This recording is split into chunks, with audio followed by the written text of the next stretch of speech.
वही क्या कहेंगे इस हवाले से? देखिए, एक दहशतगर्द हमला था रात के अंधेरे में जो है, आई विटनेसेस के मुताबिक और फैमिली मेम्बर्स के मुताबिक जो 2 टेररिस्ट्स आए और उन्होंने ये घिनौना काम किया। लेकिन हम जो है इस वक़्त हमारी जो नाराज़गी है वो एडमिनिस्ट्रेशन और सरकार के तय है कि अभी तक जो है सरकार की तरफ से या एडमिनिस्ट्रेशन की तरफ से कोई यहाँ पे नहीं है। एक गलत मैसेज वो कन्वे करने की कोशिश कर रहे हैं। सरकार जो है इस वक़्त सिविलियन के साथ, आवाम के साथ खड़ी नहीं दिख रही है हमें।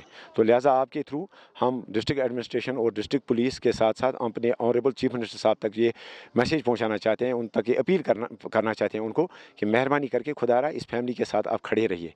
मैं एज ए रिप्रेजेंटेटिव इस वक्त यहाँ पे आया, लेकिन हमारी असेंबली जो है कल से शुरू होने वाली है, हम वहाँ पे भी बात उठाएंगे। लेकिन जो इस वक्त एडमिनिस्ट्रेशन और सरकार की तरफ से जो इस वक्त माहौल यहाँ पे बन रहा है वो एक सही मैसेज कन्वे नहीं कर रहा है। और जो पहलगाम अटैक के बाद, टेरर अटैक के बाद जो यहाँ पे बहुत सारी चीज़ें जो हो रही हैं वो एक सही मैसेज नहीं जा रही है इस वक्त लोगों के बीच, और लोग जो है फर्दर एलिनेट हो रहे हैं। जी शुक्रिया। तो जिस तरह यहाँ पे एडमिनिस्ट्रेशन और सिक्योरिटी फोर्स ने जो कदम उठाया, जितने भी मिलिटेंट हैं उनके घरों को आप कलेक्टिव पनिशमेंट नहीं दे सकते हैं, ये सही बात नहीं है। अगर किसी फादर ने, अगर किसी पेरेंट ने 30 साल पहले अपना मकान बनाया और उसके बेटे की उम्र सिर्फ 20 ही साल है, यानी कि उसके पैदा होने से 10 साल पहले अगर किसी ने मकान बनाया और उसमें अगर 4 भाई रहते हैं और फैमिली ये डिमांड कर रही है कि अगर हमारे बेटे ने कोई गलत काम किया, अगर वो टेररिस्ट है, आप उसको एलिमिनेट कीजिए, आप उसको मारिए, आप उसको सज़ा दे दीजिए। आप कलेक्टिव पनिशमेंट नहीं दे सकते हैं। पास्ट में भी हमने देखा कि जब जब भी कलेक्टिव पनिशमेंट दी गई, उस चीज़ से जो है ना कि एक गलत मैसेज जो है यहाँ कन्वे हुई, और साथ ही साथ उससे जो है आतंकवाद पे कंट्रोल नहीं हुआ।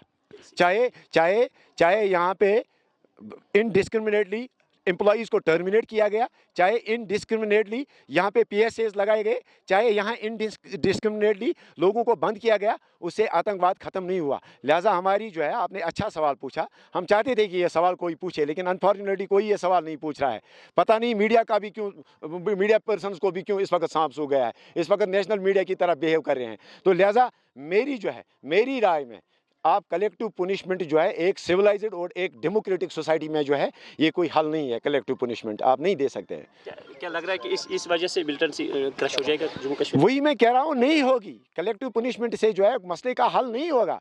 और साथ ही साथ मैं आपके थ्रू ये, यहाँ सरकार ने ये भी कहा है कि हम यूटी बना के जो है यहाँ पे चीज़ों को कंट्रोल करेंगे। क्यों नहीं हुआ कंट्रोल? इनफैक्ट हम तो कहते हैं कि शायद अगर हम एक ये स्टेट होते तो इस किस्म के वाक़ात शायद कम रोना होते। तो लिहाजा कलेक्टिव पनिशमेंट जो है कोई हल नहीं है, कोई हल नहीं है कलेक्टिव पनिशमेंट। बीजेपी सरकार कहते हैं कि 370 करने के बाद यहाँ पे माहौल ठीक रहा, तो अचानक इस तरह हुआ, तो इस तरह क्या? देखिए, मैं इस वक्त कोई पॉलिटिक्स नहीं करना चाहता हूँ। वो तो उनके सामने है, उनकी जिम्मेदारी है इस वक्त कि वो हालात को कंट्रोल करें। और लेकिन सबसे ज़्यादा इस वक्त जो मुझे अफसोस है वो इस बात पर है कि 12 या 13 घंटे हो गए यहाँ पे जो है गोलियाँ चली और नौजवान जो है उसकी जान भी गई, लेकिन अभी तक एडमिनिस्ट्रेशन जो है लोगों के साथ खड़ी नहीं दिख रही है और एक गलत मैसेज जो है कन्वे करने की कोशिश हो रही है यहाँ पे। शुक्रिया।